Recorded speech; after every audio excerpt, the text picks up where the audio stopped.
Do you honestly believe the masters of the world appear on Forbes lists? While society applauds tech billionaires, there lies a deeper layer. Hidden wealth that seeks not fame, but control. These dynasties didn't just get rich, they inherited the very structure of the system. Generations pass, governments fall, yet their incalculable fortunes remain invisible, buried beneath layers of political influence and secrets that time has all but erased. We are about to enter territory that official history prefers to ignore. If you, like us, sense that truths are operating in the shadows, support this investigation right now. Hit the like button and subscribe to the channel. It is your curiosity that fuels our search and allows this message to reach those who need to awaken. If this resonates with you, comment below. Should true power be feared? Or understood, the money didn't disappear. It was purposely concealed. Literally. And politically. These are the families that shaped the modern world. And the first of them redefined the concept of untouchable. Case 1. The Rothschilds, the gold that never needed to be seen. To understand the architecture of the modern world, we must return to a moment where the line between the state and the bank began to blur, a period where the journey of money ceased to be physical and became something ethereal, omnipresent, and above all, invisible. For over 2 centuries, the name Rothschild has echoed in the corridors of history, not merely as a family of bankers, but as the architects of a financial transformation that would shape empires. It all began in Frankfurt, in the narrow streets of the Jewish ghetto, where Meyer Amschel Rothschild saw not just gold and silver coins, but the flow of influence they represented. He understood before anyone else that true wealth lies not in accumulating treasures, but in facilitating the decisions of those who hold the crowns and the swords. By sending his 5 sons to the 5 major financial capitals of Europe, Paris, Vienna, Naples, and Frankfurt, Meyer wasn't just expanding a family business. He was creating history's first multinational corporation, a decentralized intelligence network operating above national borders and beyond patriotic loyalties. While kings and generals worried about territorial battles, the Rothschilds worried about the solvency of the nations fighting those wars. The legend of the Battle of Waterloo and Nathan Rothschild is often told, but the hidden truth lies not in the immediate profit they made on the London Stock Exchange, but in the precedent they set. Information is the most valuable commodity on the planet. They knew the outcome of the battle before the British government itself, proving that in a chaotic world, whoever controls the speed of information controls the value of reality. However, what makes this dynasty fascinating is not their noisy rise in the 19th century, but their strategic disappearance in the 20th. As the world entered the era of democracy and corporate transparency, where every penny had to be justified in public balance sheets, the Rothschilds made a conscious decision to retreat into the shadows. They realized that fame is a dangerous liability. While the new billionaires of American industry built skyscrapers with their names carved in stone, the European family began to dissolve their assets into a complex web of private trusts, cross-holdings, and discrete investments. This is where the mindset of a true dynasty reveals itself to be distinct from that of the new bay reaching. The new rich want to be seen. The dynasty wants to be forgotten, knowing that invisibility offers the protection necessary for the impact of their actions to endure for centuries. Today, you won't find a single family member at the top of the Forbes list. Skeptics will say the fortune was diluted over time, divided among hundreds of heirs. But a colder analysis, attentive to global financial disclosures, suggests the opposite. The capital didn't diminish. It simply changed its physical state. It ceased to be countable money and became structural influence. They are present in the mergers of mining giants, in the restructuring of sovereign debt for developing nations, and on the advisory boards that whisper into the ears of presidents. Their wealth doesn't need a balance sheet, because it is interwoven with the very infrastructure of the global financial system. They possess what money cannot buy: the ability to wait. While the stock market lives in quarterly cycles, a family with this level of entrenchment operates in generational cycles. Their profit is not measured in annual dividends, but in the maintenance of a geopolitical position that withstands any storm. This strategy of deliberate concealment raises a disturbing question about the nature of power. Are the most potent forces governing our lives the ones we never see? The absence of their names in the headlines is not a sign of weakness, but the definitive proof of their absolute success. They have completed the final transition of capitalism. They became the market itself, invisible as oxygen, yet vital for the survival of the economic organism. Now, I want to go even deeper into this subject, because this logic of invisibility was not restricted to Europe. It crossed the ocean and found fertile ground in America, but in a different guise. If in Europe the secret was banking tradition, in the New World, the strategy needed to be more sophisticated to survive public scrutiny, and the antitrust law is threatening to dismantle monopolies. We are talking about social engineering, where charity became the perfect shield for patrimonial preservation. It is a game of mirrors, where donating money becomes the most efficient way to keep it under perpetual control. The genius lay not in accumulating, but in creating legal structures, the foundations that would allow capital to remain tax-exempt, while simultaneously being used to shape education, medicine, and public policy, according to the donor's vision. Power ceased to be about owning the factory and became about owning the idea that governs the factory. It is a subtlety that escapes most, but which defines the reality we live in today. When observing these historical maneuvers, we realize that what we call philanthropy often carries a strategic weight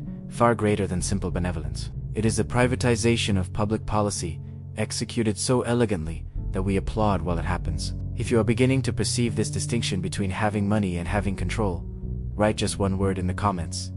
Silence. I want to know who is following this line of reasoning this far. Case 2. The Rockefellers, the empire hidden in foundations.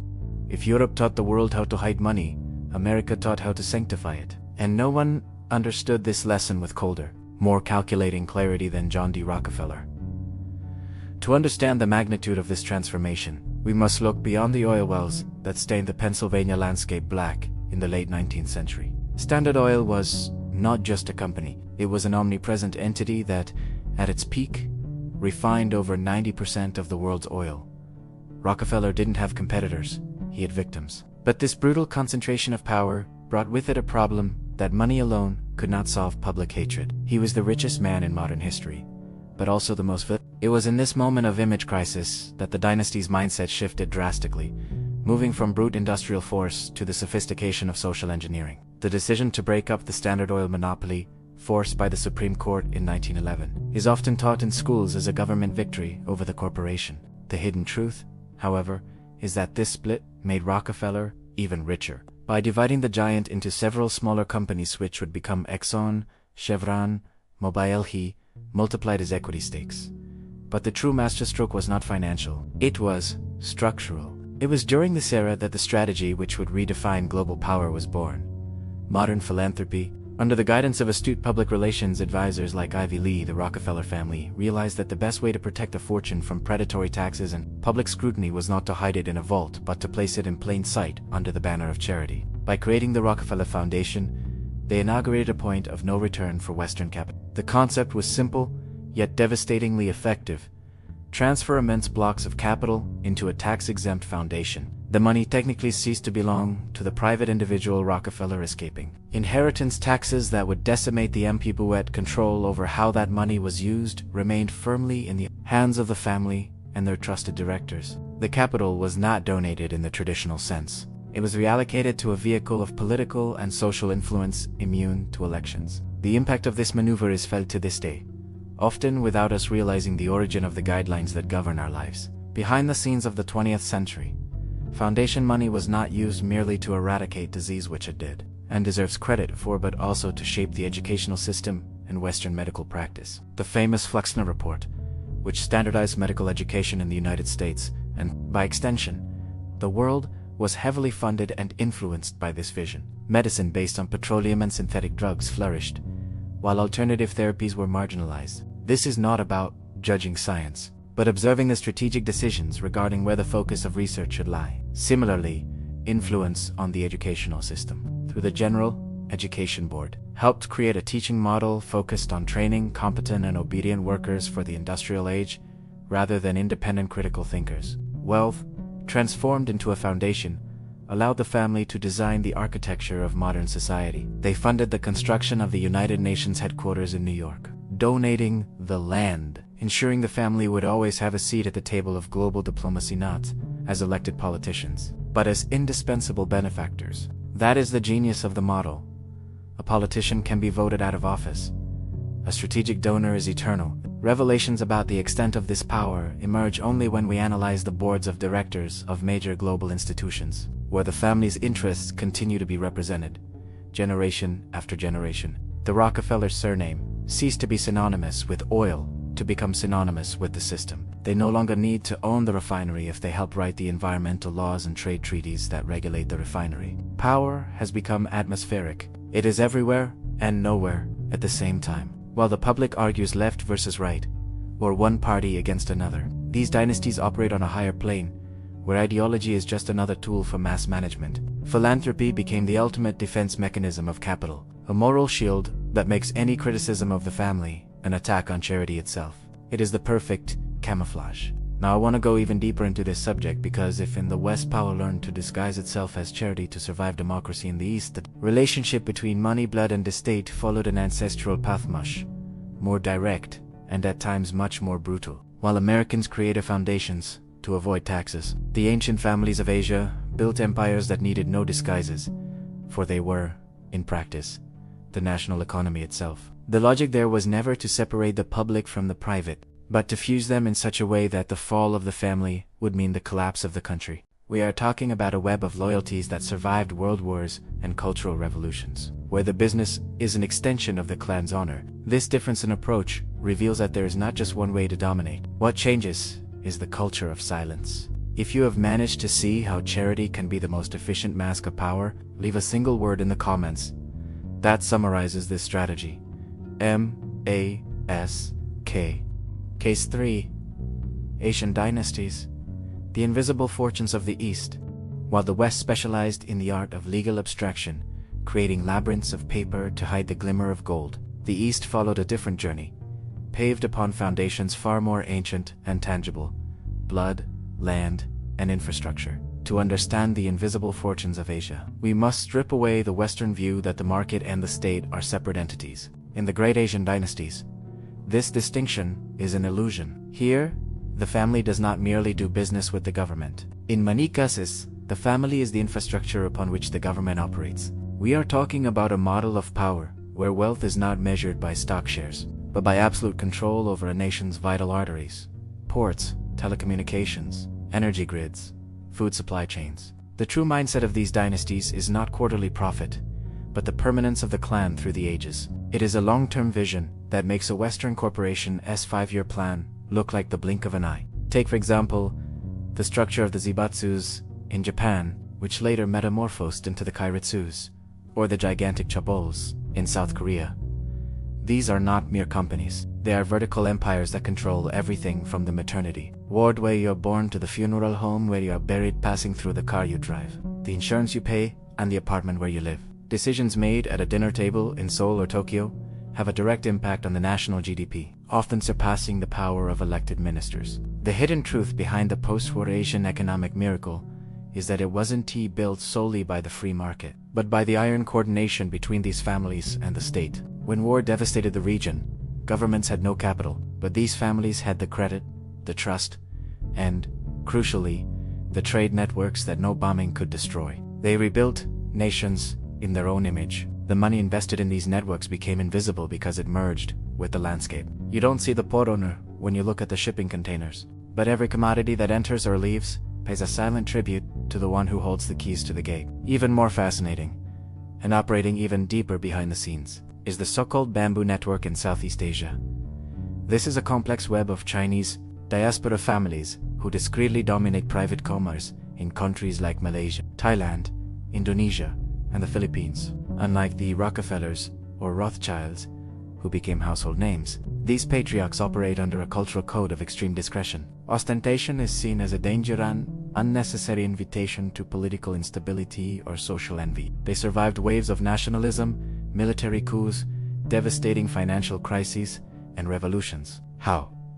By becoming indispensable. The transformation of power here lies in fluid adaptation. If the regime is military, they are the army's logistical partners. If the regime becomes democratic, they fund the campaigns of all relevant sides. It doesn't matter who sits on the presidential throne. The rice, the cement, the steel, and the banking capital continue to flow through the same familiar channels. Revelations about the actual size of these fortunes are scarce because the ownership structure is designed to confuse. Cross-holdings, shell companies in the British Virgin Islands, and, above all, the use of nominees, proxies or trust agreements based purely on word and honor make it impossible for any external auditor to draw a complete treasure map. While the Western world demands transparency and compliance, Asian relationship capitalism values opacity as a survival tool. Money doesn't need to appear on Forbes rankings to be real. In fact, for these dynasties, Appearing on a richest list is considered a security failure, a tactical error.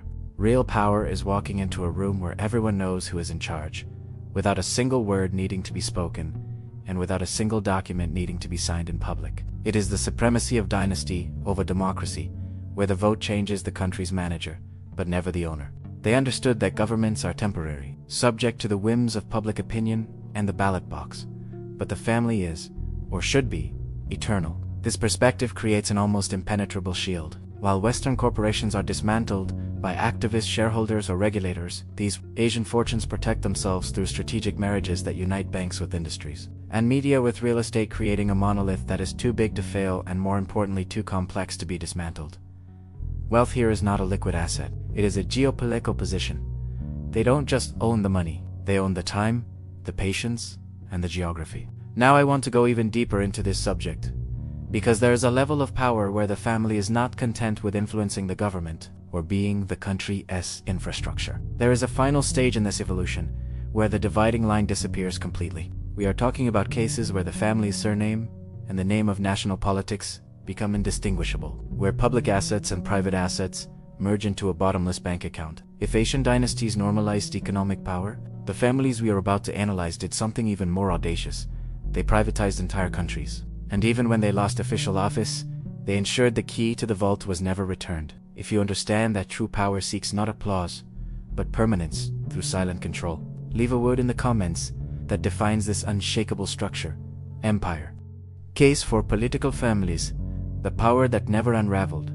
We have reached a point in our investigation where the frontier between public governance and private gain is not merely thin, it is non-existent. If banking families built the system, and industrialists fueled it, the political families we are about to dissect did something far more direct. They captured the machinery of the state and converted it into a vehicle for personal enrichment. But do not be misled into thinking we are talking about common corruption, the kind where a bribe is exchanged for a road contract. We are talking about the complete transformation of a country's economy into a family asset. When a political dynasty assumes absolute control, the national treasury ceases to be public and becomes, for all practical purposes, the cleansed checking account. The mindset here operates under a perverse premise of divine or revolutionary right.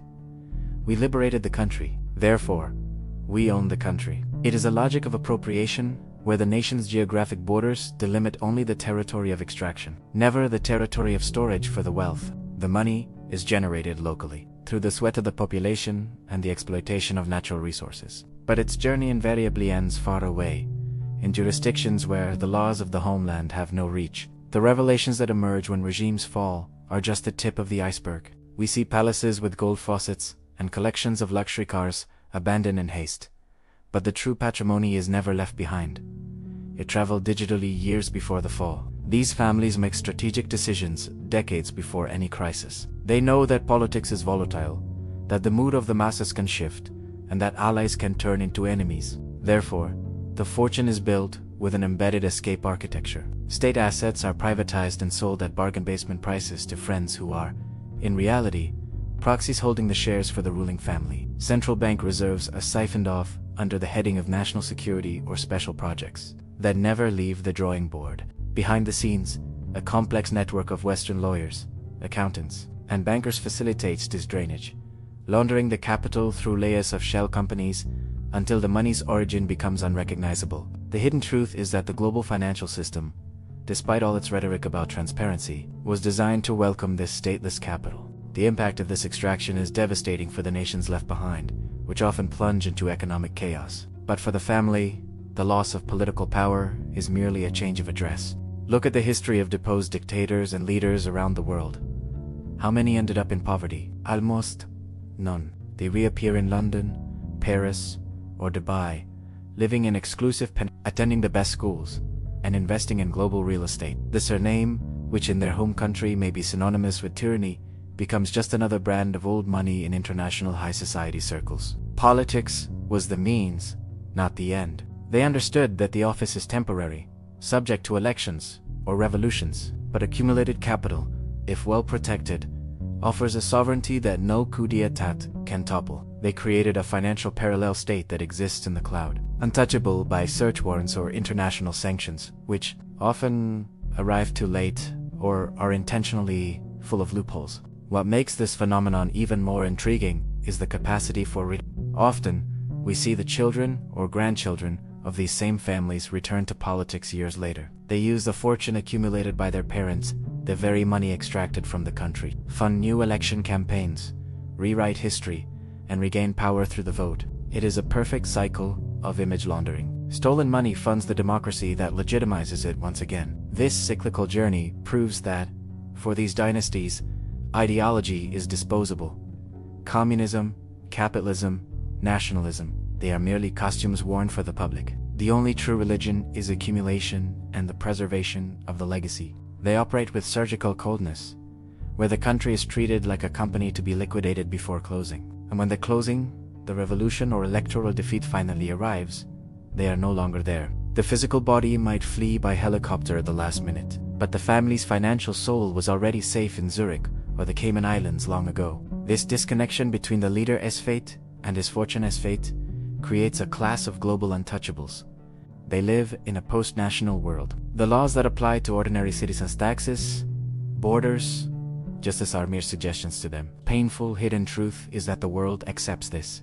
Money buys not just luxury, but immunity and oblivion. Over time, the bloody origin of the wealth is forgotten, and what remains is only the shine of the gold. Society has a short memory, but money has a long memory. It bought security, it bought silence, and it bought the future of the heirs. Political power died, but economic power survived, transmuted and cleansed, ready to be used in the next round of the game. Now I want to go even deeper into this subject, and touch on the nerve center that unites all these stories. From European bankers to American industrialists, from Asian tycoons to there is a final resource they all seek, something more valuable than gold and harder to capture than political power. It is the only thing that separates the rich from the truly eternal. Until now we have spoken of how they hide the money, but the final piece of the puzzle is why they do it with such obsession for the long term. The answer lies not in greed, but in the fear of mortality and the audacity to try and defeat it through legacy. If you have realized that for these families, politics is just a stepping stone and never the final destination, leave a word in the comments that defines its capacity to survive any fall. Untouchable. Ordinary families plan for the next month. These dynasties planned for the next century. The ultimate secret was never how much they owned, but how invisible they managed to make that power. Empires fall, borders shift, but true capital adapts, is surviving in the shadows where no one dares to dig. If you have made it this far, you are part of the minority, seeking to understand what truly turns the gears of the world. Your subscription is the passport for us to continue unraveling these files together. Hit the like button if this investigation resonated with you, and to prove your attention span sets you apart from the herd, comment just one word: eternity. The depth does not end here.